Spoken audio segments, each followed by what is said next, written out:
युवा केस मुकदमे झेलकर पुलिस की कस्टडी में जा रहे हैं। तो भाई ये राज्य बना किन के लिए था? क्या ये राज्य माननीय मुख्यमंत्री के लिए व्यक्तिगत बना था? आज आप मुख्यमंत्री, भाई आपके मंत्री, आपकी अर्धांगिनी, विधायक और 2-4 लोग हैं तो कहीं से लड़ाई दीजिए भाई, हम लोग को कोई दिक्कत नहीं है।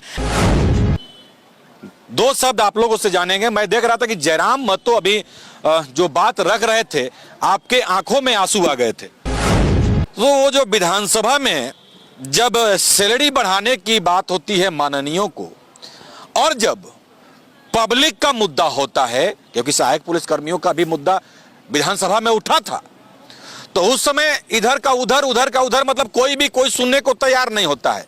लेकिन जब माननीयों के सैलरी बढ़ाने की बात होती है, एक साथ वो ताली और मेज कैसे बजने लगता है।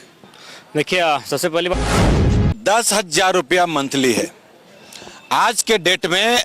यदि आप एक वो जो काम करने वाले लोग होते हैं, जो आप लोग जाते हैं दिहाड़ी मजदूर को लाने के लिए, उनका भी एक दिन का 500 रुपया है। 500 रुपया वो लेते हैं और कब आएंगे? 10 बजे से 4 बजे तक, क्योंकि ये सहायक पुलिस रांची में भी ड्यूटी किए हैं। खैर वर्तमान में तो अब नहीं है। रांची में इनको ट्रैफिक पुलिस के तौर पे इनको दिया गया था और ये सुबह तकरीबन 9 बजे आते थे और शाम में 6-7 बजे ये जाते थे। इनका ड्यूटी हुआ करता था। हालांकि जब से ये आंदोलन जो लाठीचार्ज वाला हुआ था, पिछला बार वाला आप लोग देखे होंगे, उसके बाद से इनको जिला वाइज भेज दिया गया। लेकिन ये फिर से वापस आए हैं अपनी मांगों को लेकर। लेकिन एक सवाल यहां उठ रहा है, यही लोग सवाल भी कर रहे थे और एक मेरे भी मन में सवाल उठ रहा है कि कल होकर के ठीक है आप भी नेता विधायक बनिएगा, नेता तो बन गए हैं, विधायक बनिएगा आप। तो वो जो विधानसभा में जब सैलरी बढ़ाने की बात होती है माननीयों को, और जब पब्लिक का मुद्दा होता है, क्योंकि सहायक पुलिस कर्मियों का भी मुद्दा विधानसभा में उठा था, तो उस समय इधर का उधर, उधर का उधर, मतलब कोई सुनने को तैयार नहीं होता है। लेकिन जब माननीयों के सैलरी बढ़ाने की बात होती है, एक साथ वो ताली और मेज कैसे बजने लगता है। देखिए, सबसे पहली बात तो हम लोग विधायक बनने के लिए आए ही नहीं, हम लोग सरकार बनाने के लिए आए हैं। अगर बनाने में सफल हो पाते हैं तो आपको आश्वस्त करना चाहेंगे, अगर हम लोग सबसे पहले सदन में जाकर कोई काम करेंगे तो जो पुराने विधायक हैं, भले वो विधायक हार चुके हैं लेकिन वो विधायक लड़ने की स्थिति में है, तो उनकी जो जिसको हम लोग पेंशन कहते हैं उसे बंद कर देंगे। और जो फिलहाल हमारे वर्तमान में जो विधायकों की सैलरी लगभग 3 लाख के आसपास छूने को है, उसको सीधे हम 50,000 से में करेंगे और उनको टीएडीए रहेगा, लेकिन उसका हम एक टीम का भी तय करेंगे जो उनके टीएडीए का हिसाब रखे। ऐसे घर में बैठ के टीएडीए को हम तय नहीं करेंगे। तो अगर हम लोग आएंगे तो ये क्रांतिकारी परिवर्तन करेंगे, क्योंकि वो राज्य सरकार के अधीन होता है। भारतीय संविधान अनुसूची 7 राज्य सूची संख्या क्रम हम बोल रहे हैं, उसमें स्पष्ट है कि राज्य के जो वेतन हैं, जो भत्ते हैं, चाहे स्पीकर का हो, चाहे मुख्यमंत्री का हो, चाहे मंत्रियों का हो, या फिर तमाम जो विधायकों का है, या फिर जो पूर्व विधायक हैं, वो जो पेंशन पाते हैं उसका तय राज्य सरकार करती है, राज्य खजाने से करती है। और तो उस खजाने से जो लूट हो रही है उसको हम तब बंद करेंगे, और उस खजाने की जो राशि को अगर उपयोग करना पड़े सही तरीके से, तो ऐसे बेबस लाचार जो लोग आज लगातार आंदोलन करने के लिए बैठे हैं, हम लोग अपनी वित्तीय राशि का उपयोग और इस्तेमाल वहां करेंगे। जिन सांसदों को ये जनता चुनकर भेजती है कि सदन चलेगा तो हमारी जो समस्याएं हैं सदन में उठाएंगे, सदन शुरू भी होता है, वो सदन का खर्च पब्लिक का ही प्रॉपर्टी, एक तरह जेब है, उससे खर्चा होता है। लेकिन जब सदन शुरू होता है तो पब्लिक की बातें न करके वहां भी एक आंदोलन दिखता है, उसे कैसे देखते हैं? हाँ बिल्कुल, ये दुर्भाग्य है। एक दिन शायद लाखों रुपए खर्च होते हैं सदन को चलाने में। अगर कोई सत्र चलता है और सदन अगर चलती है तो लाखों नहीं, शायद करोड़ रुपए खर्च होते हैं। जी, करोड़ रुपए खर्च होते हैं, और इसलिए खर्च होते हैं ताकि उन करोड़ रुपए को खर्च करके जो जनता की समस्याएं हैं उनका निदान किया जाए। लेकिन वहाँ वो होकर ना वहाँ ड्रामा होता है, कहीं आस्था के नाम पे, कहीं धर्म के नाम में। देखिए, मुद्दा असल आज रोजी का है, मुद्दा रोजगार का है, मुद्दा सामाजिक न्याय का है, मुद्दा अंतिम व्यक्ति तक आर्थिक स्थिति के सुदृढ़ होने का है। विपक्ष के लिए यही संदेश रहेगा कि देखिए, विपक्ष का जो रोल होता है, सरकार अगर कोई डिक्टेटरशिप रूल लेकर आती है जो जनता के खिलाफ हो, या फिर जनता उसका अपोज करती है, तो विपक्ष को जनता के साथ मजबूत होना चाहिए, और साथ ही साथ विपक्ष को हमेशा जनता की वॉइस को वहां रखना चाहिए, और विपक्ष का जो रोल है उसे निभाना चाहिए। मेरे तो सदन में आंदोलन दिख रहा है। देखिए सदन में ये दुर्भाग्य, हमारे राज्य का दुर्भाग्य है और हमारे देश का भी दुर्भाग्य है कि हम मुद्दों पर चर्चा ना करके पक्ष और विपक्ष का मतलब कितकित और कबड्डी, और तो कोई सांसद कितकित कर भी चिल्ला भी रहे थे। बड़ा दुर्भाग्य हमारे सदन का ये। तो ये है परिस्थिति। जो भी राजनेता है, जनता की बात सुने। जनता आपको इसीलिए चुनकर भेजी है। कई लोग ये कहते हैं कि विपक्ष मजबूत होता है, तो भाई जनता का भी बात वहां रहता है। और खैर नेताओं पे हम नहीं जाएंगे, जो नेता जैसे करते हैं वैसे पाते हैं, क्योंकि 5 साल तक आप रहिएगा जरूर, लेकिन 5वां साल ये जो चेहरे दिख रहे हैं ना, इन्हीं के पास आइएगा। ये हम कई बार बोलते आ रहे हैं। जनता आपको चुनी है तो जनता की आप सुने, क्योंकि हमने एक बीच में भी दिया था, उसका कुछ लोग चर्चा भी कर रहे हैं, वादा तेरा वादा। तो खैर ये नेताजी हैं भाई, नेताजी का क्या कहना। आज इस धरना स्थल पे JBKSS के टाइगर जयराम महतो और वहीं पे संजय मेहता जी भी आए हुए हैं। ये लोग आज सहायक पुलिसकर्मियों से मिलने के लिए यहाँ पे आए। हालांकि ये पहली बार आए हैं, यही कोशिश कर रहे हैं शायद सरकार के नुमाइंदे, सरकार के लोग जो हैं, चाहे वो नेता हो, विधायक हो या मंत्री हो, कोई तो फिर से सुन लीजिए, क्योंकि वो टर्म फिर पूरा होने जा रहा है। फिर हम लोग की विदाई की घड़ी आ गई है। ऐसे में पहुंचते हैं एक बार फिर से टाइगर जयराम महतो। 2 शब्द इनसे जानते हैं कि आज इस परिस्थिति को देखकर क्या महसूस कर रहे हैं आप। बड़ा मार्मिक दृश्य है। आपने जो सबसे पहले कहा कि नक्सल प्रभावित जिला, मैं भी आता हूँ, हालांकि हमारे जिला को शायद धनबाद होने के कारण छोड़ दिया है, लेकिन हमारा कुछ क्षेत्र अभी नक्सल प्रभावित में ही आता है। तो नक्सल प्रभावित जिलों में अगर पुलिस की बहाली ली गई है ना, सहायक पुलिस की, तो इसके पीछे कारण ये था कि नक्सल गतिविधियों में नौजवान ना जाएं। मेरी बात तो एकदम तार्किक में कह रहा हूँ कि नक्सल गतिविधियों में वहाँ के नौजवान, लड़के हों या लड़कियां हों, नक्सल गतिविधियों में ना जाएं। उससे राज्य का नुकसान होगा, देश का नुकसान होगा, समाज का नुकसान होगा। इसीलिए उनको मुख्य धारा से जोड़ने के लिए सरकार उनको विशेष संरक्षण देती है, विशेष आरक्षण देती है और जिला वाइज बहाली के तहत उन्हें पुलिस की बहाली में लेती है कि वो नक्सल गतिविधियों में ना जाए, इसलिए उनको पुलिस बनाया जाता है। और आज परिस्थितियां आप ऐसी फिर उत्पन्न कर रहे हैं कि ये कह रहे हैं कि हम नक्सली बनने पर मजबूर हैं। तो ये भाई, ये क्या विजन है आपका? आप एक विजन के तहत नक्सल की गतिविधियों को रोकने के लिए, नक्सल की गतिविधियों में लोगों का जो इंटरेस्ट उसे कम करने के लिए आप उन सुदूर क्षेत्रों में स्पेशल जाके बच्चों को पिकअप करते हैं, उनको विशेष तौर पे सहायक पुलिसकर्मी में तैनात करते हैं। और आज 7 वर्षों के बाद उसी हालात को आप तय कर रहे हैं कि आज वे कह रहे हैं कि इससे अच्छा कि हम लोग मैंने क्या करें ना करें, आत्मदाह कर लें कि नक्सल की गतिविधियों में चले जाएं। आज फिर से उनकी जुबान से एक शब्द सामने आता है, एक वाक्य सामने आता है।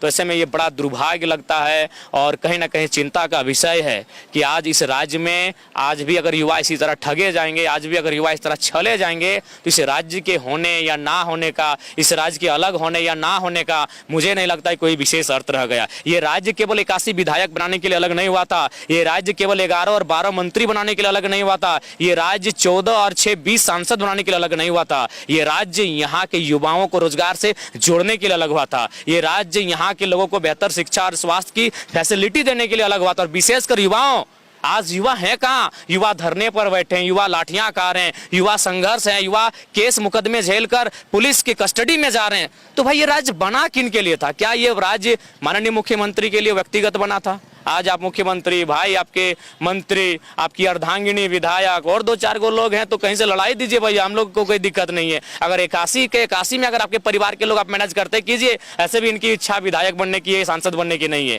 ये अपने मेहनत के बदले, अपने संघर्ष के बदले, इस राज्य के प्रति अपने समर्पण के बदले एक मेहनत आना मांगते हैं, जिससे इनके परिवार का भरण पोषण हो सके, जिससे इनके परिवार का पेट चले। अगर ये लोग भी व्यक्तिगत होते हैं, ये लोग अगर अकेले होते हैं तो हंस के लिए अपने राज्य के लिए कुर्बान हो जाते हैं। लेकिन सवाल छोटे बच्चे का है, सवाल घर में सबकी बूढ़ी माएँ हैं, उनकी बूढ़ी माँ के इलाज का सवाल है, इनके पीछे इनका एक छोटा भाई छोटी बहन है, सवाल उनकी पढ़ाई का है। इसीलिए ये मेहनत का अपना मेहनताना मांग रहे हैं कि भैया हमें एक उचित मेहनताना मिले, जिससे हमारे परिवार का भरण पोषण हो सके। और ये सुनने में बड़ा इत्तेफाक और आश्चर्यजनक लग रहा है कि 2017 में बहाली के समय आप 10,000 देते हैं और 7 साल बाद भी 10,000। अरे भाई, इस देश में बंधुआ मजदूर हालांकि प्रतिबंधित है, लेकिन हमको लगता है अगर कोई है भी बंधुआ मजदूर तो उसकी जीवन शैली इनसे बेहतर है। उसकी जीवन शैली में इनसे बेहतर बदलाव 7 सालों में हो चुका होगा, लेकिन आज 7 सालों में ये जस के तस वहीं पर है। 10,000 की सैलरी में खड़े हैं, उसी सैलरी में इनको वर्दी खरीदना है, उसी सैलरी में इनको जूता खरीदना है। और दीदी लोग को तो मैंने महिलाओं के लिए जो विशेष अवकाश होता है, आप समझ सकते हैं, महिलाओं को ना विशेष अवकाश दिया जा रहा है, टीए नहीं दिया जा रहा है। सबसे पहला बात, ये बहाली प्रखंड स्तरीय हुई थी, ये प्रखंड स्तरीय बहाली है, तो राज्य सरकार को सबसे पहला काम ये करना चाहिए कि हार्डली इनको जिला से बाहर ये जॉब ड्यूटी नहीं करेंगे। अरे भाई, जिला से बाहर ये तभी जाएंगे जब आप इनको टीए देंगे। जब तक आप इनको टीए नहीं देंगे, जिला से बाहर कैसे जाएंगे भाई? 10,000 की सैलरी में आप इनको जिला से बाहर भेजते हैं, आप इनको राज्य से बाहर भेजते हैं, तो इसका मतलब है कि लोकतांत्रिक देश में जो सरकार, चूंकि जिम्मा सरकार का होता है, सरकार का जिम्मा होता है कानूनों के मूल्यों को बचाकर रखने की। जो देश बंधुआ मजदूर बनने से रोकता है, जिसके लिए हमें आर्टिकल 23 और 24 में इसका प्रावधान है, शायद आप उस देश में, उस राज्य में सरकार इनको बंधुआ मजदूर बना रही है। आप बताइए ना, किस तथ्य के आधार पे, किस माने लॉजिक के आधार पे आप इनसे जिला से बाहर भेजेंगे? आप इनको टीए नहीं दे रहे, जिला से बाहर भेजेंगे कैसे? आप इनको मेस चार्ज नहीं दे रहे तो जिला से बाहर भेजेंगे कैसे? जिला से बाहर तो जॉब करने जाएंगे ही नहीं। अगर जिला से बाहर जाते तो आपको टीए का खर्च लेना होगा और जो बाकी जो खर्च होते हैं उनको व्यय करना होगा, लेकिन आप वो करते नहीं है। और आप क्या करते हैं कि मेहनत इनसे 4 गुना लेते हैं। तो इसीलिए ये इनके वृतांत को अगर जो भी सुनेगा, अगर वास्तव में उसके अंदर हृदय है, जो मानवता का अगर हृदय है, तो कहीं ना कहीं हृदय एक बार पसीजेगा, उनके आंखें एक बार जरूर नम होंगी कि 7 साल पहले 10,000 में सैलरी थी, आज भी 10,000 की सैलरी है, और उसी में मतलब वर्दी खरीदना पड़ता है, उसी में ना टीए ना डीए ना क्या क्या बोला जाता है, कुछ भी नहीं दिया जाता है।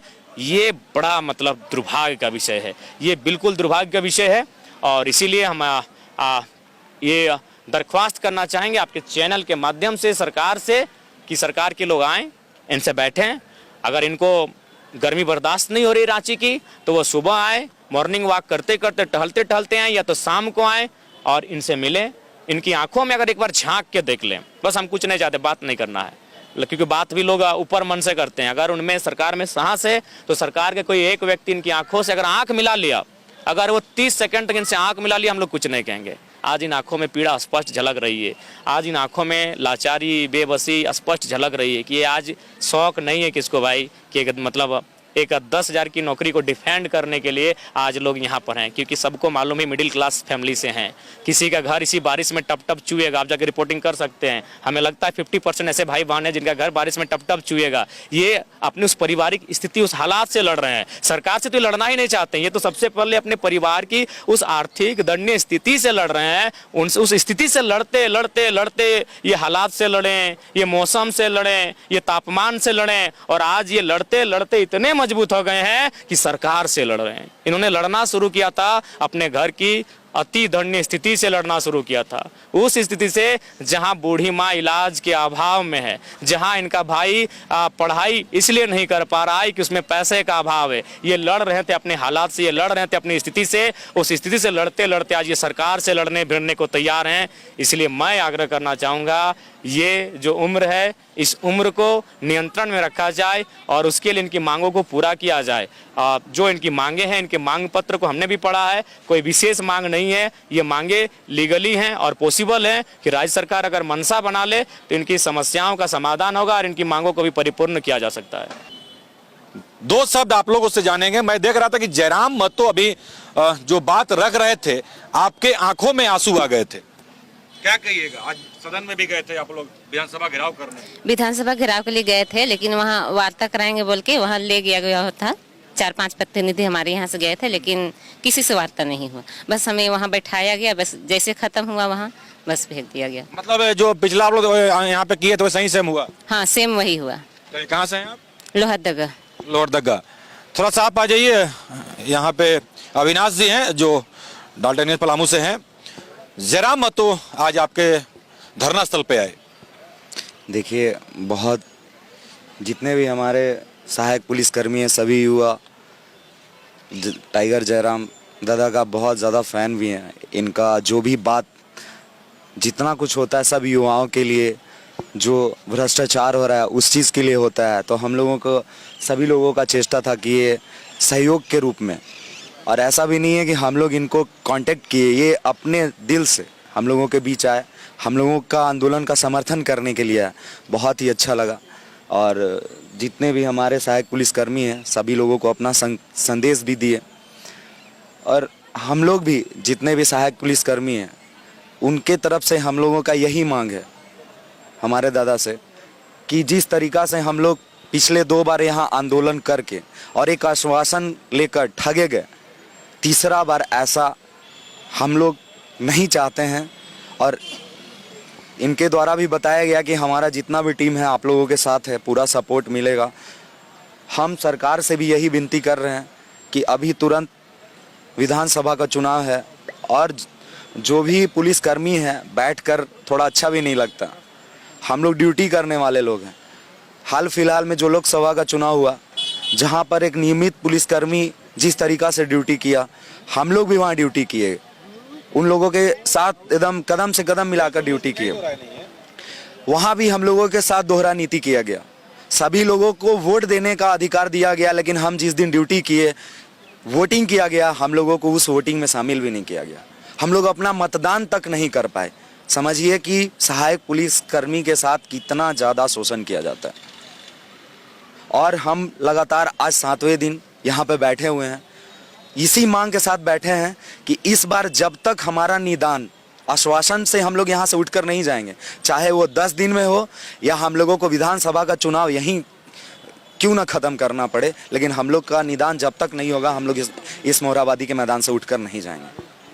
ये क्लियर संदेश है सहायक पुलिसकर्मियों के जो नेतृत्व करता हैं उनके तरफ से। ये साफ सुथरा जिसको कहते हैं ना, साफ सुथरा संदेश, साफ वो साफ संदेश है कि जब तक इस बार निदान नहीं होगा तब तक हम लोग यहाँ से नहीं जाएंगे, चाहे जितना दिन भी इस धरना स्थल पे बैठना पड़े। बहरहाल देखने वाली बात होगी कि आगे क्या कुछ होता है, कब तक इस पर निर्णय लेते हैं यह तो वक्त बताएगा।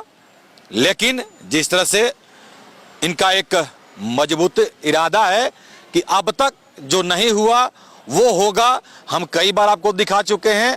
और जब तक हमारे हक में फैसला नहीं होगा तब तक हमने, हालांकि कई लोग ये कहते नजर आए थे या तो नौकरी परमानेंट लेके जाएंगे नहीं तो वर्दी यहीं छोड़ के जाएंगे।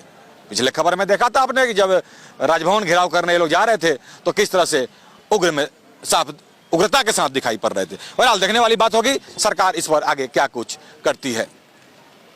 तो आज की खबर में बस इतना ही। बने रहे SMP न्यूज के साथ, अपना ख्याल रखें क्योंकि आपसे हम, आप है हमारी ताकत। लेटेस्ट अपडेट के लिए हमारे फेसबुक पेज को फॉलो और लाइक जरूर करें, तो वहीं विस्तृत खबरों के लिए हमारे YouTube चैनल को सब्सक्राइब जरूर करें। आप सभी का बहुत बहुत धन्यवाद।